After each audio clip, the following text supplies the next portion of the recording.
Welcome to the San Jose Hockey Now podcast. I'm Sheng Peng, editor-in-chief of San Jose Hockey Now. You can also find my work at MEC Sharks and on Twitter at Sheng_Peng.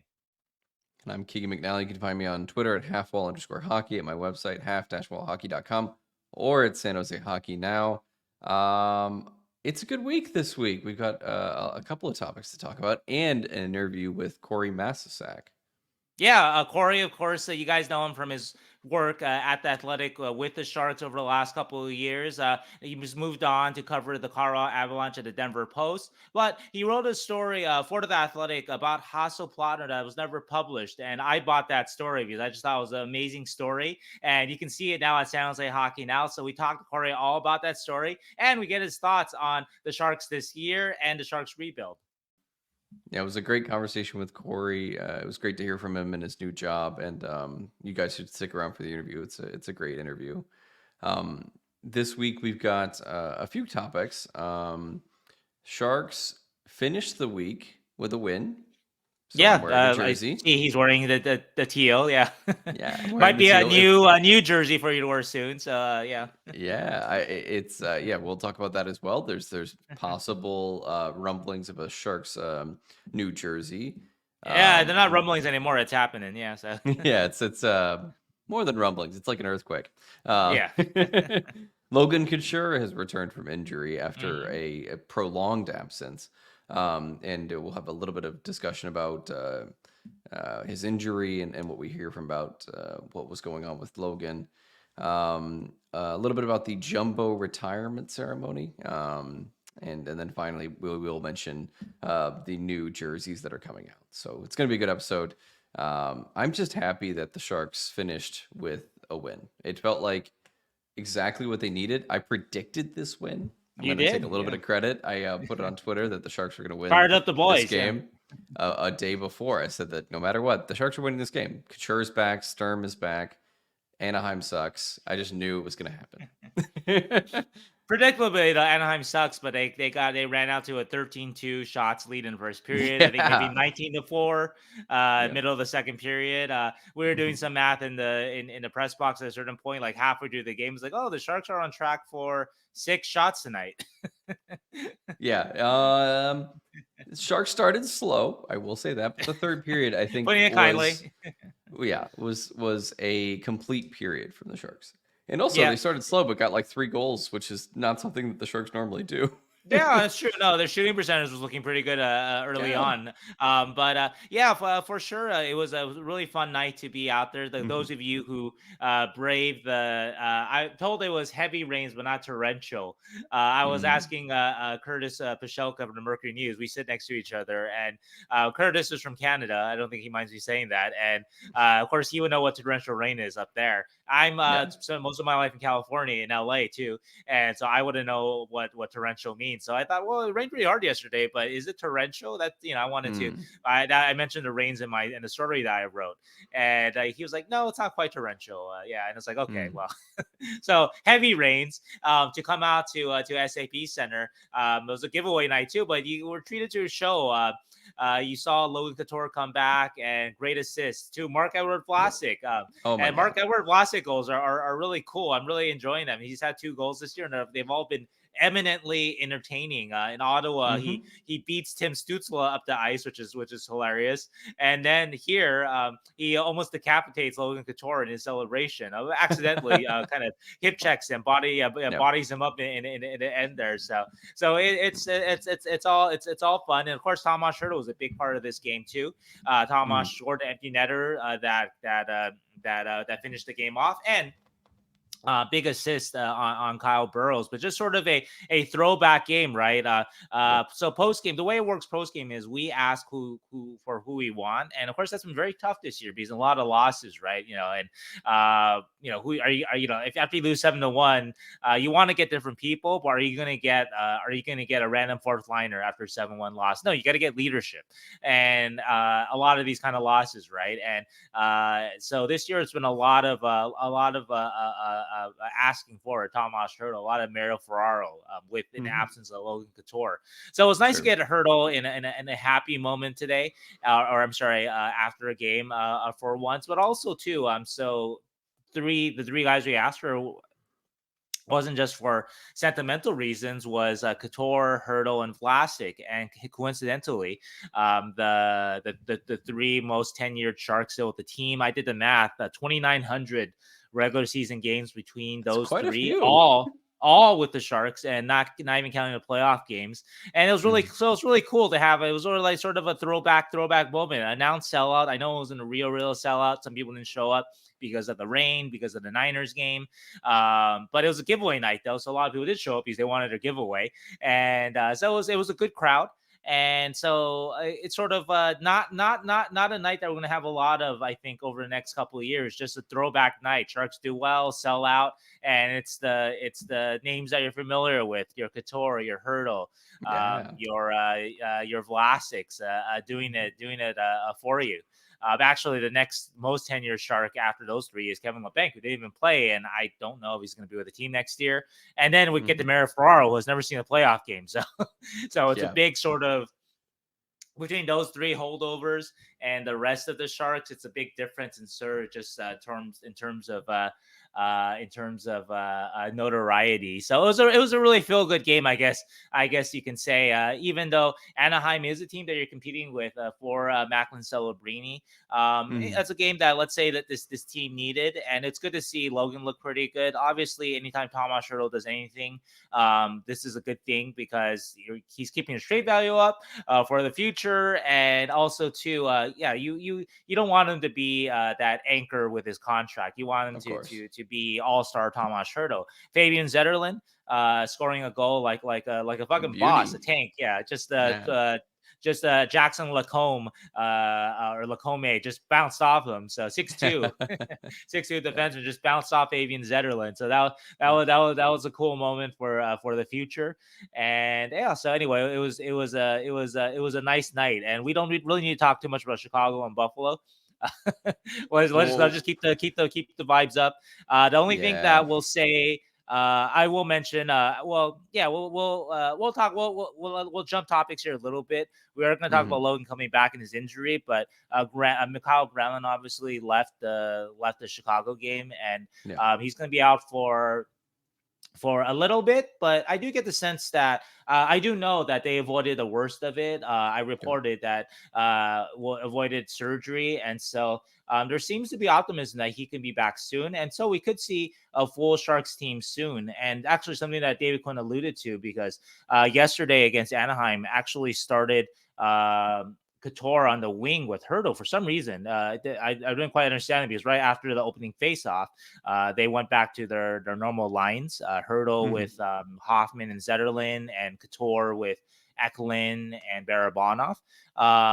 But Quinn said after the game that might be what they do in the future. If and I guess that assumes Granlund coming back, and I guess they put Granlund on the wing, and maybe they swing Couture in center and leave Sturm three as your 3C and Carpenter as your 4C.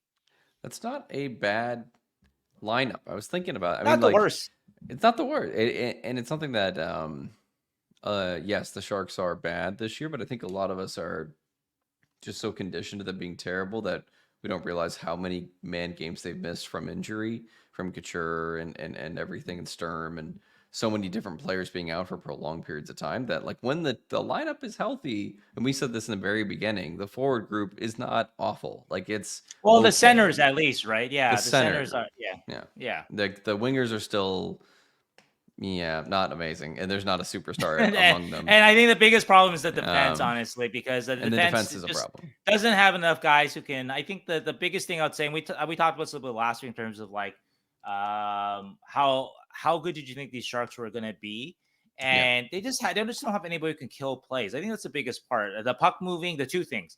They don't have enough players who can kill plays true. reliably. They have Ferraro, maybe Emerson to some degree when he's been in a lineup, which has been rare, right? But Yeah. he's younger, so him, Thrun, there's good flashes, but it's not a consistent thing, right? So the only guy that I look at who can consistently kill a play is Ferraro.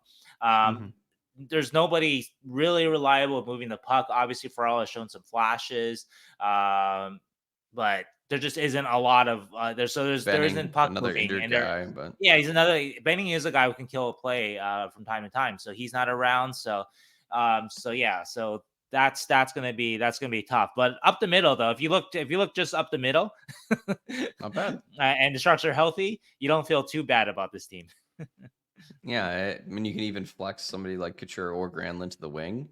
Yeah. Eh, not bad. But again, this is all like putting lipstick on a pig, as they say. It's like you're trying to find a way to get a positive out of it. But it did feel good to have like a little bit of a throwback game. That's why I've got my Burns jersey on right now. Is that it Yeah. feels like good time Sharks, like winning hockey Sharks for at least one period of the of against Of the Anaheim, three, right? one of Yeah, the yeah. worst teams in the league. Yeah. Yep, yep, Uh, yep.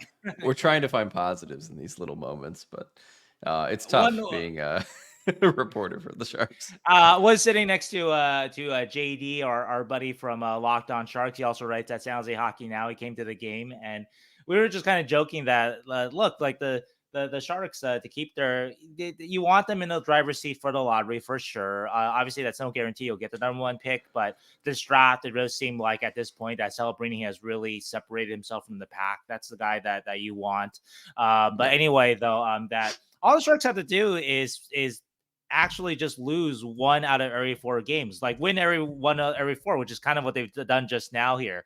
They a lot overtime loss Chicago, lost in Buffalo, lost in Ottawa, right? Just do that like in that order, and so to have none of those 10-game losing streaks, that just make you feel rotten.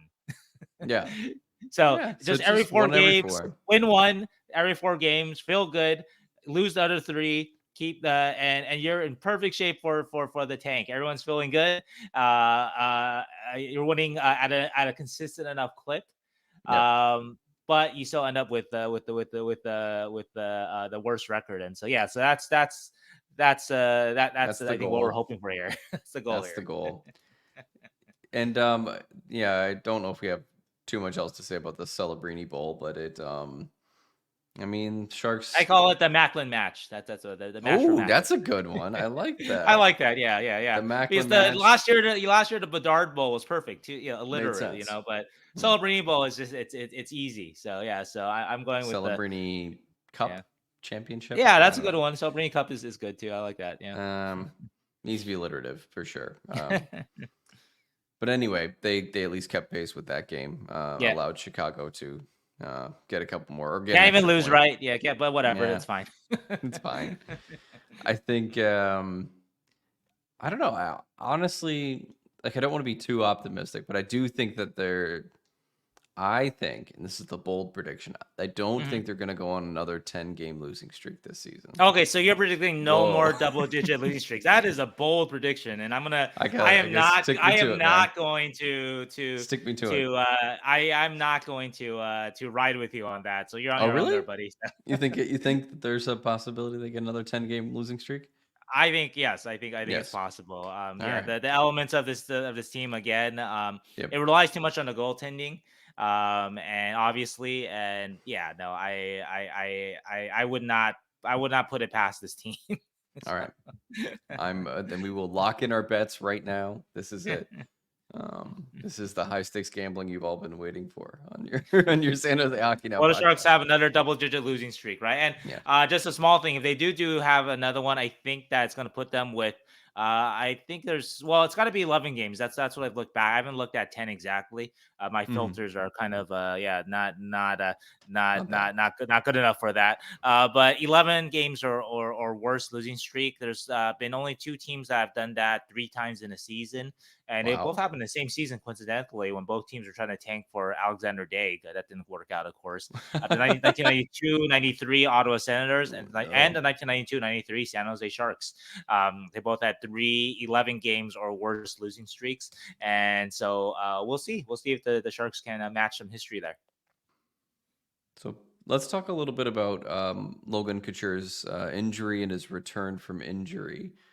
It was a prolonged absence, and we missed him dearly. Let's talk, Sheng. What do we know about his injury and what happened exactly? So how do you pronounce? Well, first, Osteitis pubis is the okay, answer. osteitis pubis. Okay, so it's basically euphemism, a deep groin issue. It's a Hmm. injury that affects the kind of the groin, abdomen. Correct me if I'm wrong on any of these things. Hip Sure. area, the pubic area too, around that area too, right? And anyway, you can confirm this. A couple months ago, I think in November, I got word that the injury was a deep groin issue. That's what I was Yep. told, and I told you this, right? Yeah. um and you can confirm this, right? Because I Yeah, of want to course. get No, no, Sheng actually did.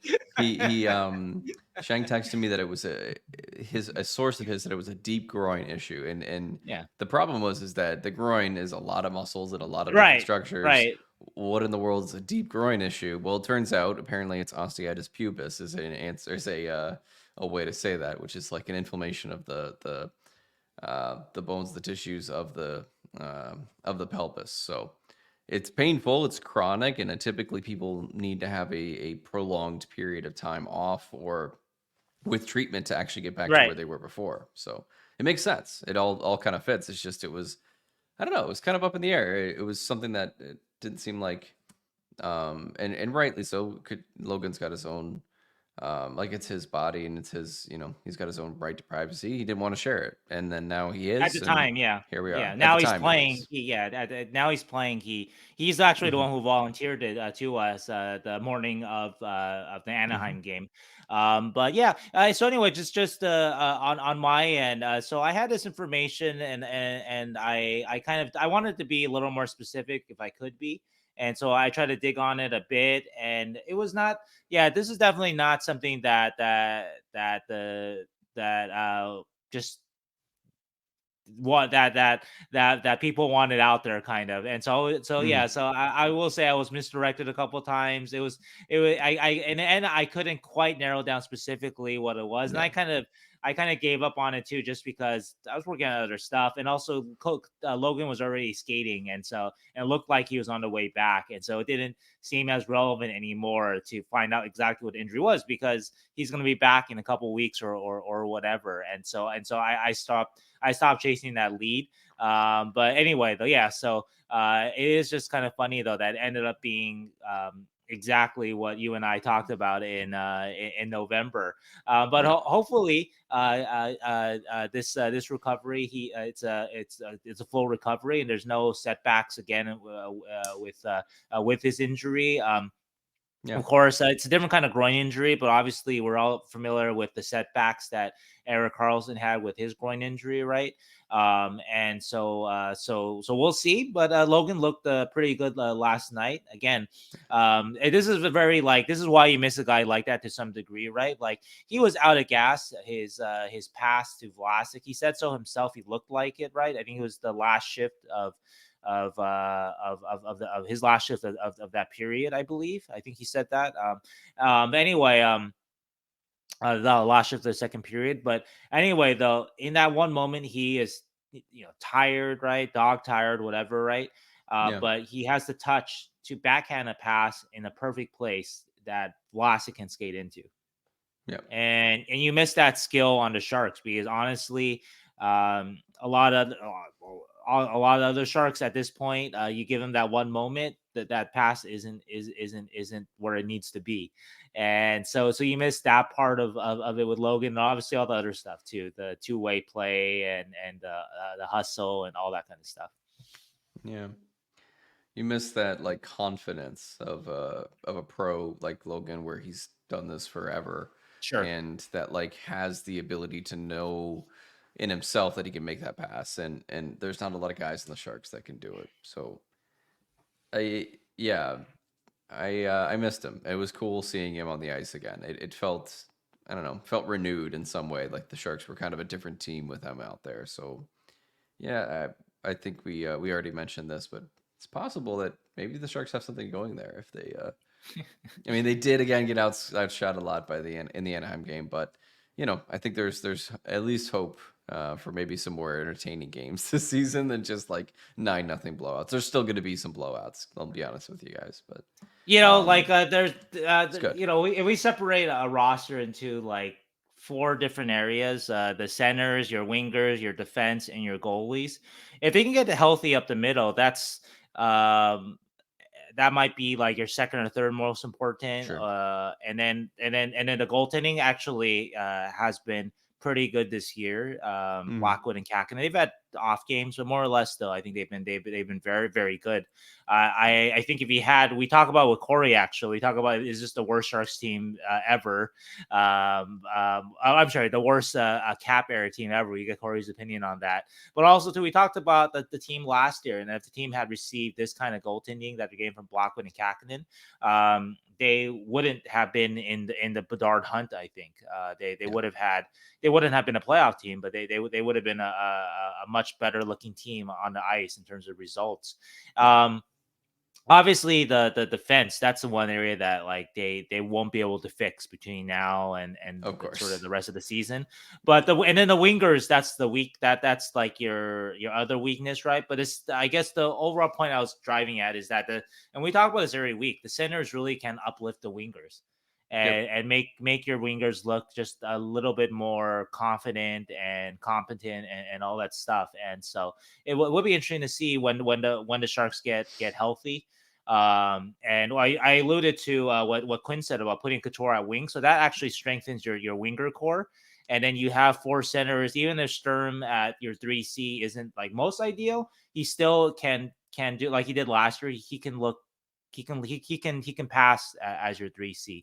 And Yep. Carpenter is a pretty solidish 4C at the NHL level. He's okay. And then you have Hurdle and Granlund, and so yeah, so it definitely gives the Sharks options there. Or you go really strong up the middle and you go Hmm. Hurdle, Granlund, Couture, Sturm, and Carpenter as your drifting forward, or you put him on the wing, right? On Yeah. a bottom six. So yeah.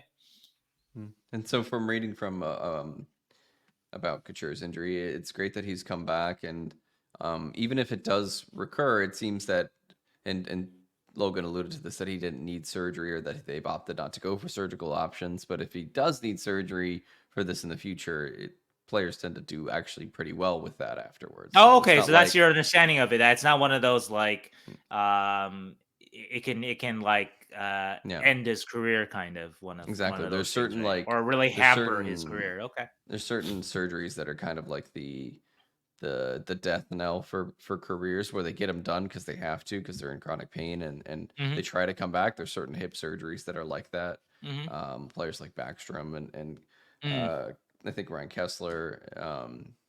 But that's not what this is. This is a different kind of surgery if he never needed it. And now hopefully with He his maybe never treatment needs that a he's surgery, even, maybe right? never Yeah. he needs it. Maybe like he's Yeah. avoided it. But if it does come back, that seems like there are surgical options. So um, and Couture is going to be, he's got a long contract with the Sharks, so it's something to think about for management, Logan himself, You and want Sharks him to stay fans. healthy and good, either because he can be part of the next good Sharks team, or you can Exactly. trade him. So, He so has to be either good. of those are, yeah. Either way, though, he has to be good. That's Yep. so. You can't have So that. yeah, There, we already have one. I won't say it just because he scored a goal. But we already have one pretty good anchor on the Sharks going you have like Vlasic. already. No, you We you, have you can say Vlasic. it. So yeah. You can't have like two or three more on the Sharks, or else like it severely hampers any kind of moving forward in like the next 2, 3, 4 years. So I do like Vlasic having good games, though, because I do think yeah, that people were a little quick to, again, I always say this, but there's a difference between not being a world class guy anymore, which Vlasic isn't sure. anymore, and being a guy that's like completely unplayable. Hmm. Like he should be like on the, he should not even be in the arena, kind of, right? And people treat him like he shouldn't be even be in arena. Hmm. And I will say that, like, there have been times this year where I would call Mark Edward Vlasic unplayable. Yeah, But not every game, though. He's also had good games too. sure. And so his usage this year, kind of in and out of lineup, has been, I think, about accurate. So it's different, though, than the way people, I think, are very extreme about it. It's just because they're mad about the contract and mad about his decline, that, oh, this guy shouldn't even be here, etc., etc. No, like, he is still a very very smart defenseman, Yeah. as long as his feet are going. And some nights it does seem like the feet are better than other nights. that he still is usable out there and can still help you like he has the last couple of games and probably leads the Sharks in goals the last defenseman goals in the last 6 games or so. So Yeah, it's good to see. But and actually, last year I think he had a pretty solid year overall. This year's yeah, been kind he of was a okay. I like it. severely not as up to snuff as the year prior. So It maybe he's has still not got been. something.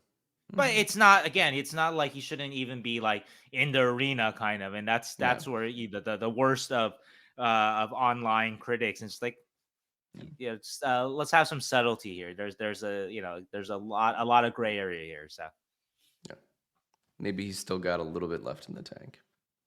hey, and again, Metaphorically, there's no physically. reason for the Sharks to buy him out this summer because they don't need the Mm, cap space. So if he's around for a couple more years, then you got to hope that he still is, when you use him, still is usable and doesn't embarrass himself, embarrass the Sharks and whatnot, right? And so yeah. there's no point in that. And so yeah, so you hope that he can as well as he can keep it up. Speaking of old dudes, Jumbo. Uh, Jumbo is getting the often anticipated, often speculated jersey retirement ceremony Mhm. next year. It's been finally announced by the San Jose Sharks organization. Yeah. I actually don't know if they put a time frame on when it will be, but I wonder if it's going to be like related to, you know, the Boston game or Oh, like sure. any I kind mean, of fun thing, you would bet you know? that. I mean, Yeah, I'm not sure. Yeah, some people were thinking it was going to be this year, hmm, and for a while, I put it out there too, that wasn't going to happen this year. sure. And it's not something. Unlike this like jersey we're going to talk about soon. It's definitely a retirement ceremony, jersey retirement ceremony. They're not going to slip that in mid season. Hmm. And I think that even the jersey thing we'll talk about, but there's a reason why it's being slipped in so late. Something to do with Adidas and Fanatics taking over next year and all that kind of stuff. Right? I bet that has something to do with it because that's the kind of thing that you do in the off season, try to get some buzz around it. It's kind of unusual to kind of slip something like that in. So they weren't going to do that with Jumbo. They weren't going to be like, oh yeah, a month from now we're going to retire Jumbo's jersey. Yeah, yeah. Get You need tickets, hype. Yeah. yeah, and he deserves it. He deserves Hmm. all the hype. So anyway, so yeah, I bet the Boston game is one that they're looking at. Yeah, the other thing that came from it is I made a joke. The Sharks had a graphic of the beard, the silhouette of Jumbo's beard, and the number Yeah. 19, and then a little bit of white. And I made a joke that, hey, you can use the same graphic when you retire Brent Burns' jersey and just take the white off. And I really got people upset on Twitter for some reason, just because they're like, "You're never going to retire Brent Burns' jersey, Yeah. And Yeah. uh, while Burns doesn't quite meet, we can talk about it some other time. I don't want to spend too much time Sure. on it, but while Burns doesn't quite meet the standard of Jumbo or Marlowe for sure, Patty for sure, right? Yeah. And there are guys who are missing from that they haven't retired that you can argue can go ahead of a Burns, like Nabokov. I think is the conspicuous one that they haven't retired, which actually I wouldn't surprise me if they got to it at some point. But anyway, if your bar is jumbo, maybe Brent Burns doesn't quite meet that. But if your bar is incredible impact on the Sharks, I think he leads the Sharks in all offensive categories for defensemen. And he was Sure. here for 11 years, and he was a genuine superstar for the Sharks. Not just for the Sharks, but league wide, obviously, in his kind of heyday in San Jose, right? I don't know why you would rule it out, is what I'm saying. It's not like I'm saying that they're going to retire Dan Boyle's jersey. Dan Boyle obviously had an incredible career with the Sharks, but they're not going to retire him, or Jason Demers jersey or something like that.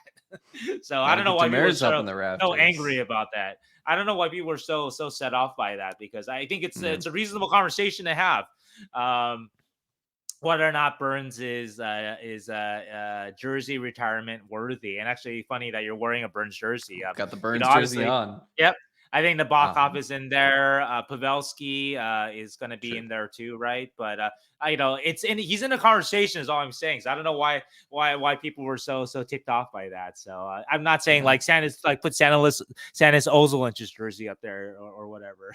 Yeah, I guess the Sharks have like they set the bar, right? They've got like Joe Thornton, superstar Hall of Famer, Patty Marlowe, most NHL games played ever, Sure, two superstar Mr. Hall of Shark Famer. types. Yeah. Yeah, yeah. So like do they go with that route of like you have to meet this bar, or do Hmm. they go with the like these are fan favorites, these are great, and like obviously Burns has won awards. Yeah, he's He's not just a a fan Norris favorite. Trophy winning. He's Yeah. a superstar, of course.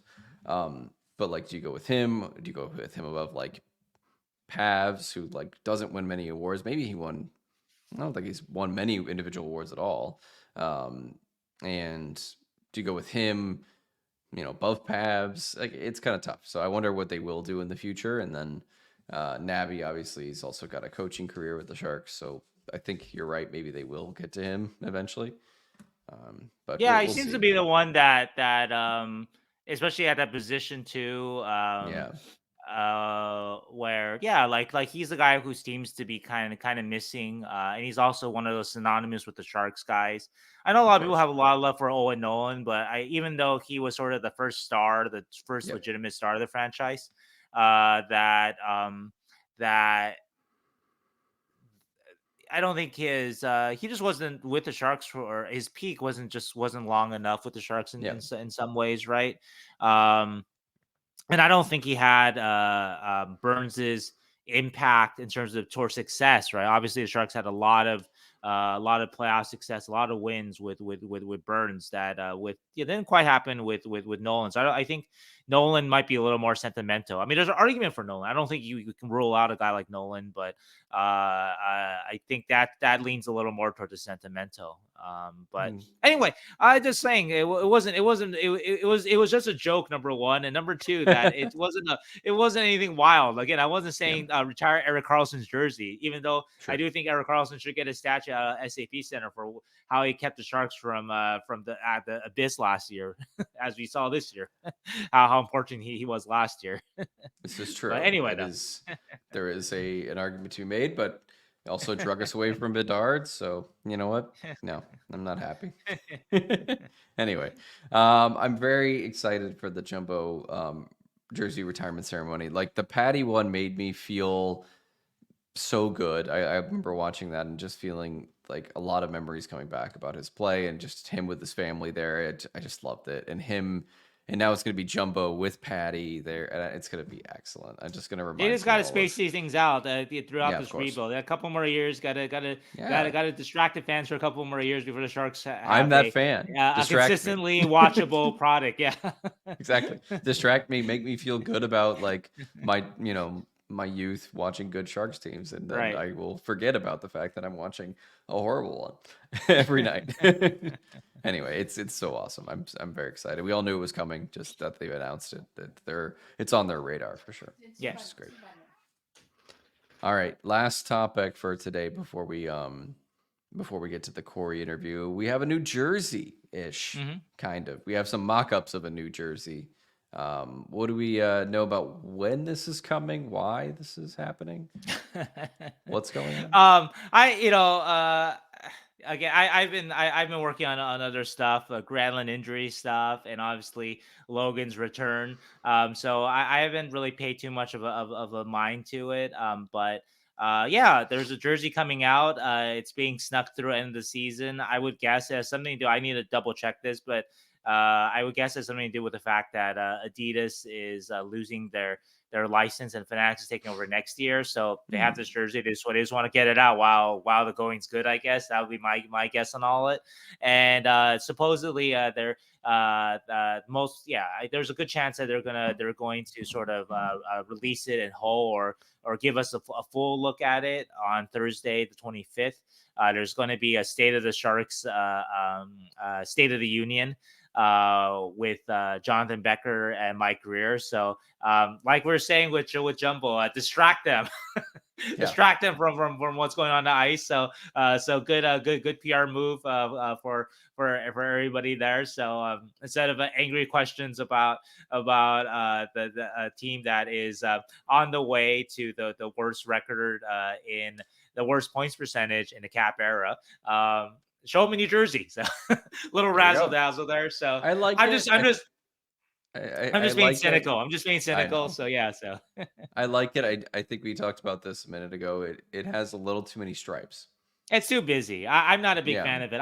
I thought erroneously, I thought that it was going to be a new stealth. Initial kind of leaks and reporting suggested that it might be like a stealth, and I liked the stealth actually. I don't know if everybody liked it because I know the Sharks record wasn't great in it, but I liked the stealth, and anyway, it's not the stealth, unless I mentioned this in the story. Unless stealthy means 30 alternating black, teal, and white stripes on the side. If that's considered stealthy, Yeah, maybe. so I don't think it's a stealth. But so I like more of the idea of a refresh stealth myself. Mhm. This looks a little bit busy to me, but we'll see when mock-ups are different. Right now, I think that's all we've seen is sort of mock-ups. Yeah. Um, yeah, and I have seen there one day a couple days ago, a Couture and Hurdle walked in. They were wearing the socks, and the socks look pretty clean. The socks aren't like super stripy and stuff. Nice. They don't. The socks don't look like a barbershop poles. But Yeah. I but like any the you new like it? logo, Okay. like the logo at least. I like the I fact don't that like the it's logo that much. a I don't different know. I'm logo. not. Yeah, yeah. I don't know. Wanted something I don't know. different, I I gotta think, is see it in my person. I take gotta on see it this. in person, I guess. True. Yeah. We need to get a full view. Maybe they take off one or two stripes and then we're all set. They Well, they're remove a not going to. stripe or Yeah, two. I Yeah, think it's a little too late for that. Keegan. I know. I'm just Maybe joking. Fanatics will take off a stripe or two. So Yeah. But you're right. Distract the fans. Give them something to look forward to. They'll I'm see just something to joking. buy. I'm not saying it's their plan, hey, you know what? It makes sense. Look, I worked in marketing before this. I'm not even criticizing. I'm not even hating. Yeah, I just it wonder, it like, makes perfect if it sense. So. wouldn't they, if this is really this whole like Adidas Fanatics thing, is this just literally for now until the end of the year? They're never going to see this jersey again. Is that it? Yeah. I mean, the way that they kind of introduced this, like just shoveled it into the season, because again, this is unusual, right? This is something Hmm. that oftentimes you want to make a big ado of it. You don't try to sneak it in, like it's a trade deadline deal, Yeah. like a under the radar trade deadline deal. No. You don't do that with jerseys, and so I guess there is stuff to get to the bottom of that, I just haven't Hmm. bothered with. Yeah, because the last time the Sharks had a big jersey thing was over the summer and their new jerseys, right? And it was preseason, so I had a lot of. It wasn't even training camp yet, so I had a lot of time to kind of dig on that and work on that. So Yeah. I have not, and so but that is interesting, kind of the timing of it all. Hmm. And so yeah, actually I am interested in that. I would like to hear the official explanation for why they're kind of shoving this in, and will we ever see it again? Should be obviously your number one question for Mike Greer and Jonathan Becker is at the state of the Sharks is why, you know. Well, Just kidding. as a season ticket holder, so I am not a season Mhm. ticket holder, but Ah, yes, okay. it should be my first question. We'll get Mike All Star avail. He'll have All Star availability, so that's coming up. So Yeah. I believe he will. At least that's usually how that goes. But anyway, yeah, that'll be my first question. Actually, exactly what they want. I'm going to ask him about the jerseys, the timing, retiring Jumbo's jersey. And by the time I'm done with my questions, they'll be he'll be out the door, and not one question about the Sharks Yeah. It's 250 probably what he points wants. percentage. It's probably what he wants, you know. You don't have to ask anything about the roster or the coaching or the anything. Just the record, none of it. It's just only about the jerseys and how much we love Jumbo. I love it. But We're pretty yeah, I cynical don't know. today. We're a Yeah, little I cynical don't today. know. I don't know. I don't know about the jerseys though. Yeah, I've tried. That's part of my cynicism too. Yeah. I'm not digging all these stripes. So that's just Yeah. me on just looking at the sort of the I guess the I don't know the conceptual art. I guess that's what credit aesthetics. They broke it, and so they broke the story. And I'm not loving it myself, but Mhm. who cares? Who cares what I think? Yesterday, the Sharks had their they call it the Aloha shirt giveaway, and I turned to JD. I'm like, who the fuck is gonna wear that? They're so ugly. And JD says to me, and JD is a fan, and he's not ashamed to admit it. JD's like, I would wear that. Of course. And JD was like, "Yeah, I'm disappointed I didn't get one here, being up here in the press box." And Sometimes the so weirdness of what do a I know? Yeah, what do I Yeah, know, right? sometimes the weirdness, the ugliness of a thing makes you want to wear it more. And I was a little bit shocked when I saw Randy in an Aloha shirt on the broadcast, and I was like, Yeah, I looked at Thomas "Oh." Sherwood was wearing it after the game, and I was looking at it. I was like, "What would be the point of wearing this? You like you wouldn't wear this to Hawaii, yeah, if I don't know, like, if you wear it to a beach, like why would you wear like a regular flowery Hawaiian shirt instead of this like weird like to me it's just a Yeah. very strange shirt. I just don't And again, like yeah. we don't want to disparage whoever made it. I'm sure they put a lot of effort into Look, it, and it is cool. the But point yeah, is that every ticket was distributed or sold. I mean, with the not everybody was there, but still, it was a good crowd. I don't know, 14,000 if I was to guess. The sort of what's that game? The marbles in a jar. sure, How many yeah, marbles in a jelly jar or whatever? beans or whatever. Yeah, how many jelly beans? Sorry, how many jelly beans in a jar? So I think a pretty decent crowd for Yeah, the other things going on. A bad team, bad weather, and the Niners playing. But so I was wrong. So sure. I don't want their marketing. I worked in marketing, so I have some understanding of it. If it worked, it And worked. now, I know and nothing. now, I'm not the target audience. I'm not a fan, but I and would now never wear that though. we know what to buy JD for Christmas. Right Oh now yes, we've yeah. got a Christmas gift now for JD. Bam. If he listens to Yeah, this part of our podcast. ugly ass shirt. Yeah. The Aloha shirt. Um, which you know what? We're gonna do it. We're gonna find a way. Yeah, and it's not a branded thing too. Like I like their scarf from last year, the seals, the reverse retro scarf. That was nice. Nice looking at least. It's not Sure. the utility isn't great. It's very thin, but it's a very nice looking scarf though. And so yeah, so I'm not just killing the giveaways. It just I looked at that and just I don't know. I would not, but again, I'm not a fan. I'm not a target audience, so Yeah. I'll stop talking about it. And it was a success. It was a successful It's giveaway, true. and so that's what matters. And so yeah. Yeah. And Sharks won, so it's all fun. It was a success all around. Anyway, we don't got a lot of other things to talk about this week. There Nope. wasn't a lot of news. No, we have a I great think we interview with should Corey. just So yeah, let's yeah, I get think we get should to. just go right into the interview, and next week we'll have plenty to talk about, I'm sure, with just how hopefully Logan returns to form and see how he does this week. So Yeah, excited that's to right, see. Logan. You got 5 days, 6 days to get your ass in gear. We got this, man. Better It be at did. your best game in a week. So, or Yeah, Keegan's we gonna will. gonna gonna rip off his Sharks jersey, not not We're gonna not not break wear down his the gear. tape and every single shift of Logan Couture's over the next week. No, I'm kidding, Logan. Hopefully Oh well, you're I gotta feeling end with this fine. here. You're a fan. Would you wear that Aloha shirt? Should I get that for you for Christmas? No. It wasn't for me. Like it wasn't for me. I probably wouldn't. It reminds me of something that like my mom would have bought me as like a 12-year-old boy. It's like Yeah, here's your Hawaiian shirt kind of thing. yeah. You Um love the Sharks. Here's your Hawaiian shirt. yeah, You but can I you would can wear it go to school now.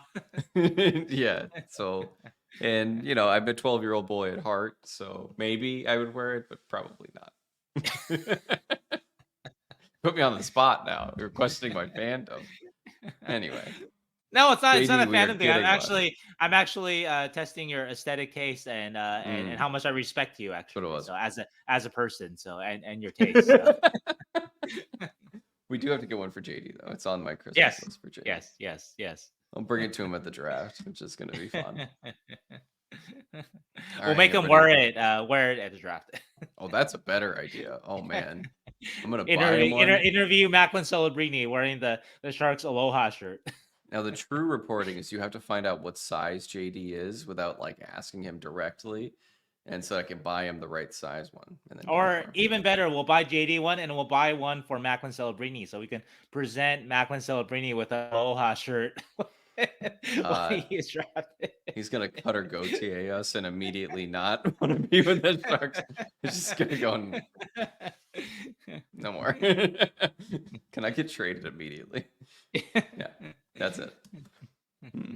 Anyway, let's say goodbye. Goodbye. Bye, y'all. We have a special guest today. You guys know him from his coverage of the San Jose Sharks on The Athletic, Corey Masisak. Right now, he's with the Denver Post covering the Colorado Avalanche. But today at San Jose Hockey Now, we published his last ever Sharks story. He read a great story about Hasso Plattner. I actually want to give a little intro to this story. If you haven't read it yet, you got to check it out. But anyway, so last year, Corey and I, we went to Berlin and we went to Prague to cover the Sharks when they started the season there.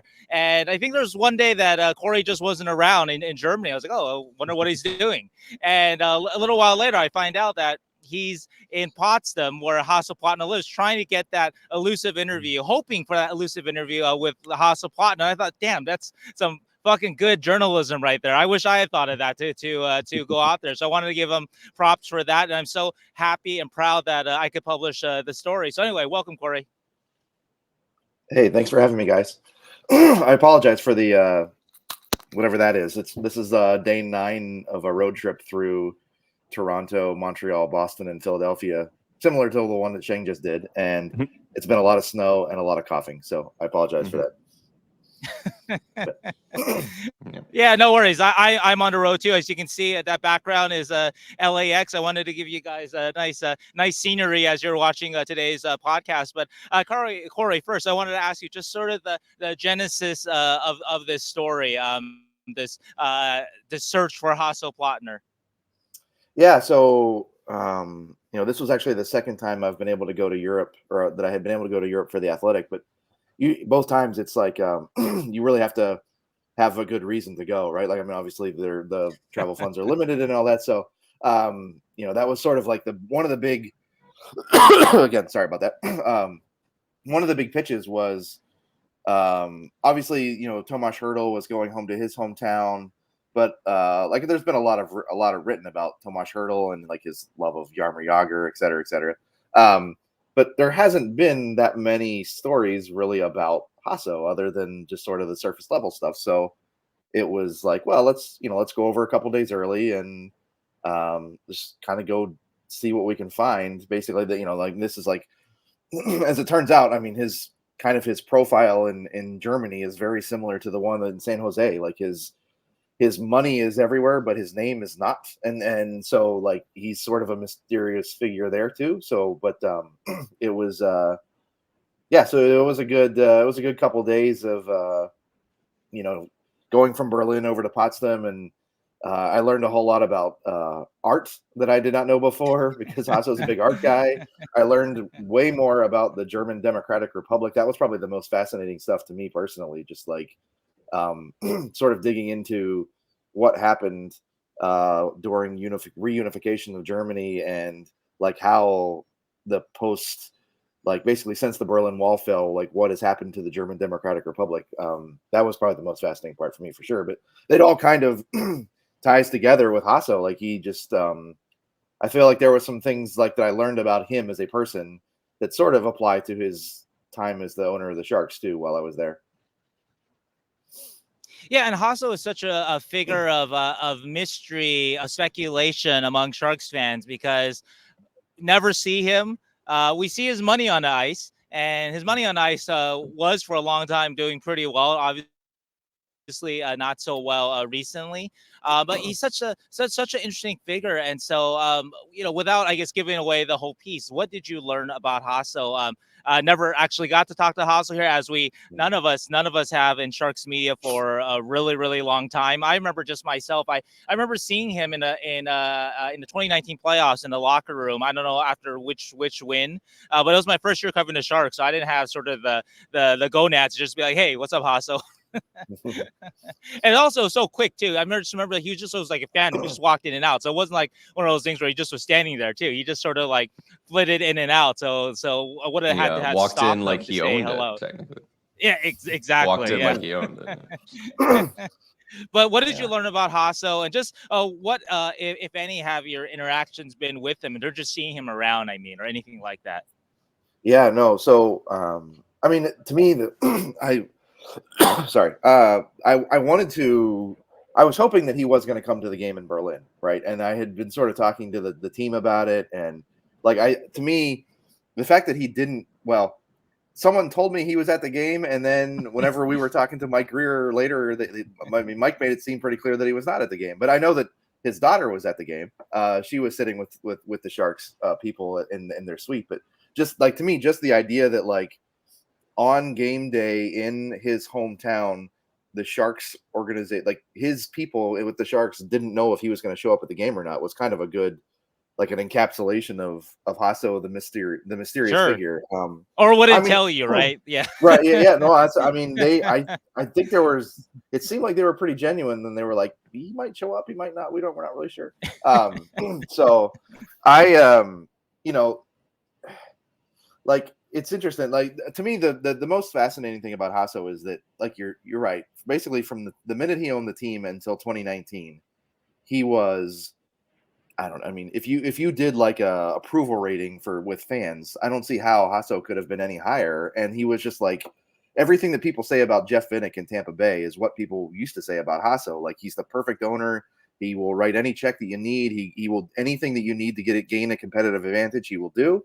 And he just doesn't want to be in the limelight. He doesn't want to meddle. So, but then one thing when the worm turned, and we've gone through the past few years of, are they going to rebuild? Are they not going to rebuild? Everything, etc. It's been a different story. But I think the most, I don't know. I mean, like one of the most, like kind of like the common threads through everybody that I talked. Like I talked to people at, he owns 2 different art museums in Potsdam, so I went to both of them and talked to his employees there. I talked to a couple of his neighbors at his house or near his house. And like, I mean, the neighbors were just kind of like, oh yeah, he seems like a nice guy, but I don't really know him, which fits the bill. And then, but the employees were, and it's kind of the same thing with people that you talk to from the Sharks. Like they all, like if I had set out for the story to try to find a bad word for him, I would have failed. Like he just, everybody that works for him thinks he's like a genuinely good person. And it does seem like throughout everything that I learned and all the different research that I did of him, like it was kind of almost like, man, there aren't that many people who are like billionaires and own sports teams who people just love them. Like they're like, usually those are like kind of like, I feel like most sports teams are like, well, we don't really love our owner, or we don't love him as a person, but we love that he, writes the checks. Whereas I feel like Hasso was like a pretty good person. Which, I mean, to me, if I was a fan of the team, I would like, but also like, I understand that fans are like frustrated by all the losing recently. So.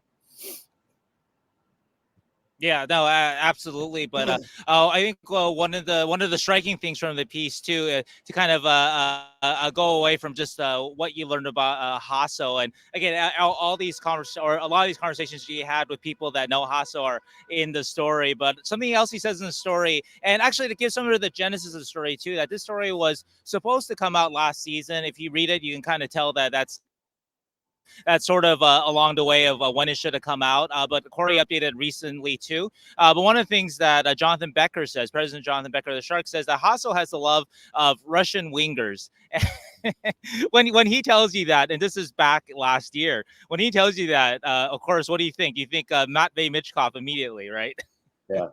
Yeah, no, honestly, this story was going to run. It was going to run right before the draft. And so there was like a part in there about, just like who are they going to pick with the number 4 pick. And yeah, that was, it was interesting the way that he talked about how, look, like Hasso, like he fell in love with hockey because of, he really liked the old Soviet team and the way that they played. And then he fell in love with the Sharks. Sure. Mm-hmm. Yeah, he fell in love with the Sharks because the Sharks had a couple of those players. He was just like, I think the story goes that he was just in California and he like saw the Sharks game or saw a game on TV and like recognized the players that he knew from the Soviet team in the early 90s. And so so Becker said, yeah. And so Becker said, like, he watches those guys. He took an interest in Alexander Barabanov before the Sharks had traded for him. And so, yeah, you like start to connect the dots. You're like, well, that's an interesting. If there's one team up here in the top 6 or 7 that might take a risk on this guy, this like again the mystery man of last year's draft, it was Michkov. But yeah, I mean, that part, yeah, just all of that stuff was interesting. Honestly, just the way that he, like, to me, my biggest takeaway from this from like a Sharks fan perspective was like he had this like grand plan in Potsdam that he was going to like build all this stuff, and the citizens of Potsdam were kind of like, no, wait, we don't tear down our old thing, we want it.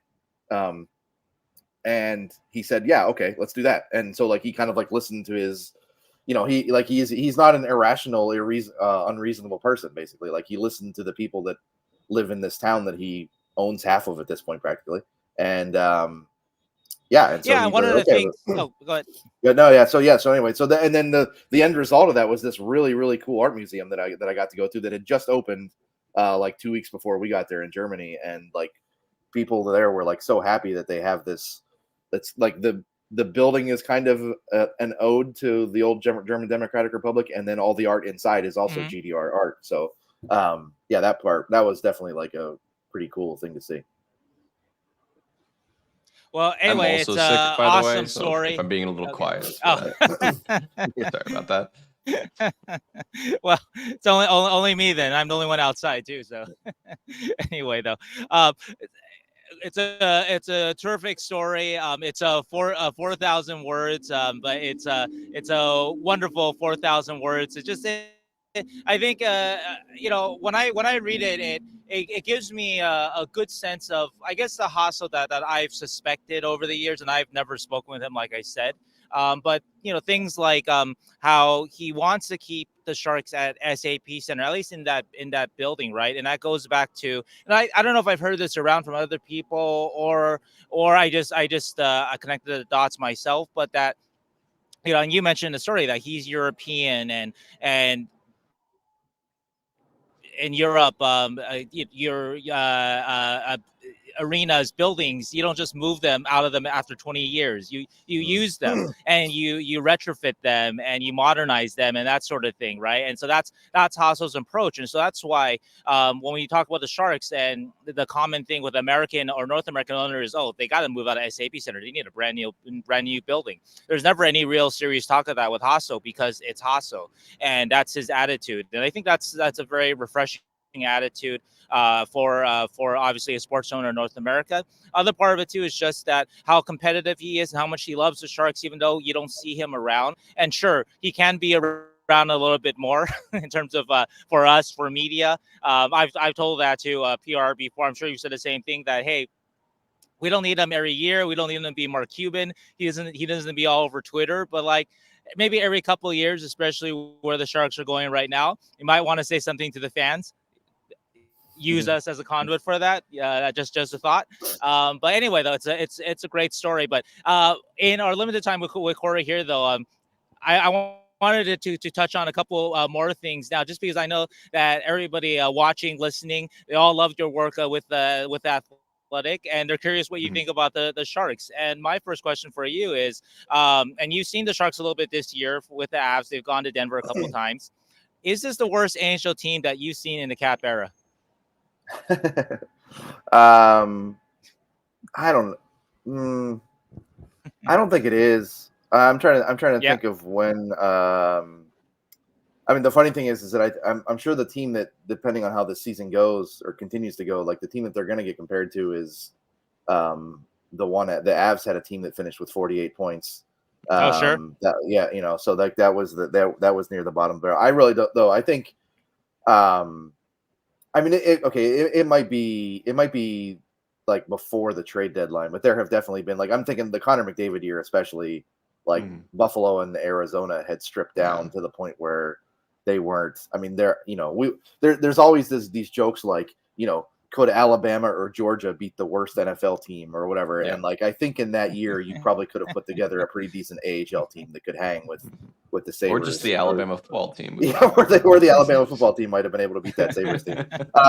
Look, no, I mean, I think the Sharks, the difference with the Sharks is like, they haven't had Logan, like I was actually just talking to a couple people from Colorado, the other day about Logan and just how, like, I mean, Erik Karlsson got so much publicity last year, rightfully so. I mean, he was amazing.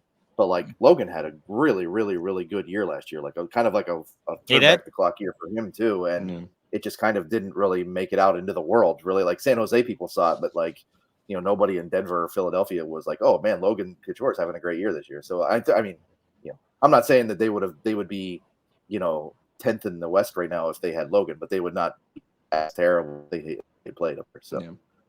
So, I mean, I think they're, it is funny. Like I think back to like, literally from the day that I started in San Jose until the day that I left, it was, the phrase that I'm going to remember from my time in San Jose is R words, right? Like that's everybody uses this phrase, like, which R word are we going to use to talk about the Sharks today?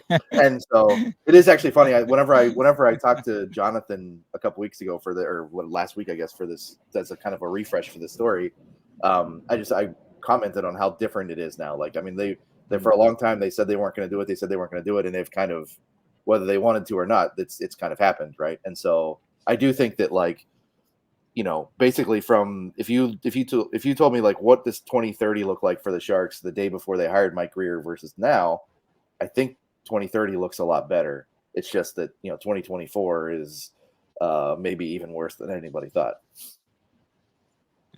Actually, you bring up a question that I've been pondering and I'm going to work on at some point. But I think it's an interesting question, though. During the GM search, the assumption was that the Sharks would stay away from the worst R word of them all, that rebuild word, right? There are stories about GMs not wanting to or potential GMs not even wanting to be interviewed or not wanting the job because they wanted to avoid sort of Hasso's direction, kind of, right? That kind of that win philosophy that made them kind of re-sign Tomas Hertl to some degree. And I do believe that Bob Bugner had sort of that mandate too, to a greater degree than David Quinn does, just for example. But anyway,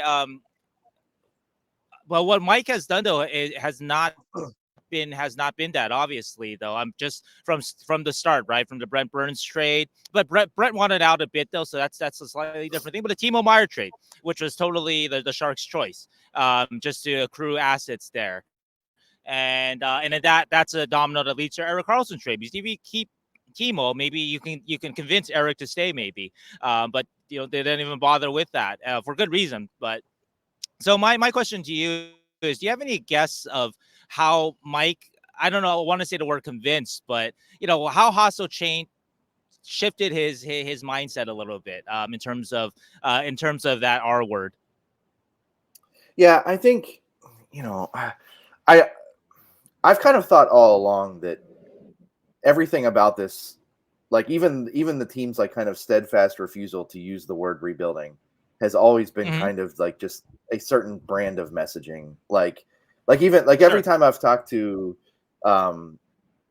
Jonathan or anybody else with the Sharks who's not like in front of a camera speaking directly to us or to the fans, it's been, well, if you define rebuild as losing on purpose to get a better draft pick, we're never going to do that. And so, like, that's true. Like, but I mean, teams it's almost like kind of like moving the goalposts a little bit. Like, teams very, very rarely make it clear that they are going to lose. No one's trying to lose on purpose, but you can construct. Yeah, and let me add too, on top of that, none of us have ever asked that question in that way in the media. We've never asked them like, hey, why are you playing Logan Couture? Why aren't you scratching him? You need to lose some games. Yeah, totally right. Like, there's not nearly as much. It's that kind of like, hey, we're gonna rest our starters tonight or whatever. Like, that's way more prevalent in the NBA and way more accepted, like, culturally in the NBA.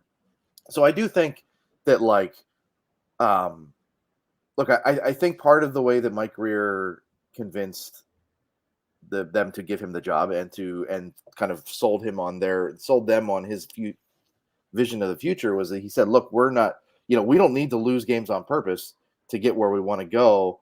But also, like, if you look at this, just look at the cap friendly page right now, like, this isn't a sustainable, like, they basically, like, I think everybody there, even before Mike got there, that last year before Mike was kind of like, okay, we're going to give these guys one more shot, because the year before, the year before they had been like okay for like half the season, right? And then it kind of fell apart the second half of the season. So The, like the we're gonna COVID give year, right? Yeah, the right, 56 we're gamer, yep. gonna give this core one more shot. And also, by the way, like not for nothing, like these contracts that are kind of hard to move right now, we'll knock one more year off of them. Sure. And so I do think that it was kind of like they weren't, given how long some of these contracts were, they weren't going to be able to do like a turnkey rebuild like the Rangers did, right? Like the Rangers traded 3 or 4 really good players that were at the end of their contracts. There was no like the Sharks could have come out and said we're rebuilding on like January 1st, 2022, and they would not have amassed 3 or 4 first round picks and all the other stuff. The one situation though that is contrary to that, and it's sort of the I don't know, it's a Rubicon moment or whatever, right? But when they re-signed Tomas Hertl, that's the one where they could have traded him for a first round pick or 2 first round picks or something. And that's where you wonder, like, okay, they're trying to extend this further. And that was, of course, under Joe Will, who was under Doug Wilson, and extension of that. I know the Wilson era they loved, and Tomas Hertl is a great player, great leader, all that stuff, right? And I know that the Wilson regime, they loved him, and they saw him in the vein of being maybe their next Joe Pavelski, their next Logan Couture, and whatnot. He may end up being that eventually, but that was the one where it's like, okay, well, if you're going to do that, I mean, it's a very questionable move for a lot of reasons, but okay, then that's what you're doing. But then it seemed, at least from the outside, if you're looking at the outside, though, a year later, they kind of reverse on Timo Meier, right? A guy who's younger and arguably better than Tomas Hertl. I'm like, nope, you can go out the door. No, that was, I remember like you and I talking about that before in like the weeks leading up to the Hertl thing. And I think I had probably said a couple times, like, to me, the idea was that it's either both or none, right? Like you either I thought they kind of had to make a decision on Timo when they made the decision on Hertl. Like it was exactly. like, and so I look, that one is a weird one, and I do think that, like, I'm guessing that years from now everybody will look back on that, and people from the Sharks will look back on it and say, well, it was the weird deal with Doug being away from the team and Joe was running the team, but how much input was Doug having and how much input was Hasso having? And so, like, it was like a confluence of events that didn't really line up with what came next. So, I don't know. I'm not saying that they necessarily would want to do over on that, but like, it's just what happened. And then Mike came in and was like, okay, look, we're, if maybe that might be the sort of the inflection point where Mike came in and said, look, we can't. Yeah, we can't. At that point, you've got Karlsson, Hertl, and Meier on the same team, and they're not winning at all. So like at that point, again that they're not winning. So I mean, kudos for them for at least not doubling down and being like, all right, well, we have Hertl, so let's keep Meier and Karlsson and try and make this work, and at least reversing course a little bit, even though that one move doesn't seem to fit with the rest. It does seem. I think it's also possible in an alternate universe that if the Sharks' record had been as good as they played at times last year, like, I mean, there was the whole, like, well, they're playing pretty well, but they keep losing these games and weird. Like, if they had sort of just like, I don't know if they would have done like a mass sell-off necessarily in Greer's first year if they had the goaltending that they have this year, last year, or the year before. Yeah, the record would look probably a bit different. Yeah, or even better the year before, right? Yeah. No, I think that's an interesting point. And so so I that's the one that like you mentioned, inflection point between Hertl and Meier, and you wonder what was sort of going on upstairs at that particular moment. But anyway, though, you mentioned though your opinion though 2030. Sorry, Sorry about that. 2030, that things look better for the Sharks, and so just in general, just to leave, we'll leave you right here. Just your general thoughts on where the Sharks are going, your confidence level in Mike Grier and in a David Quinn at this moment. I'm gonna give you one of those athletic fan surveys right now. So you're right. All 32. Yeah, no, I mean, I think I think there's like this thing in the NHL where a new GM takes over and you've got to like kind of renovate things, another R word. And so like I think he's kind of still in the tear it down phase of the rebuild or remodel or whatever. And so I think that part is always the easiest. You're always selling hope.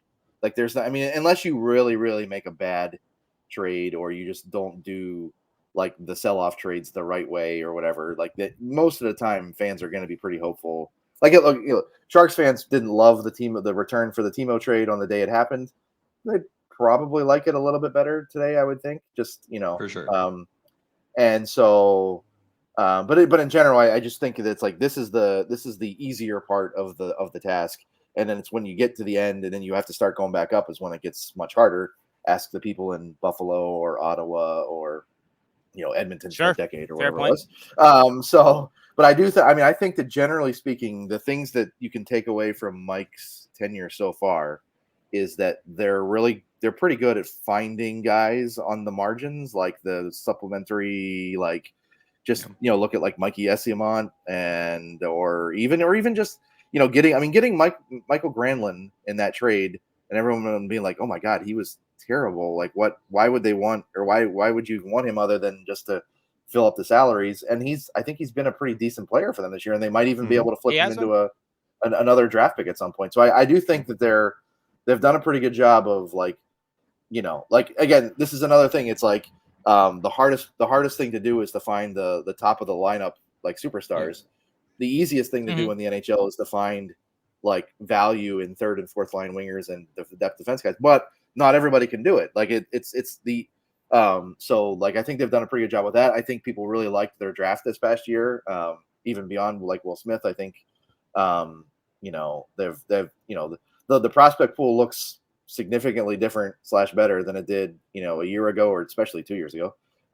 So did you go to the Barracuda games at SAP Center with Joachim Blichfeld and right? The good old days.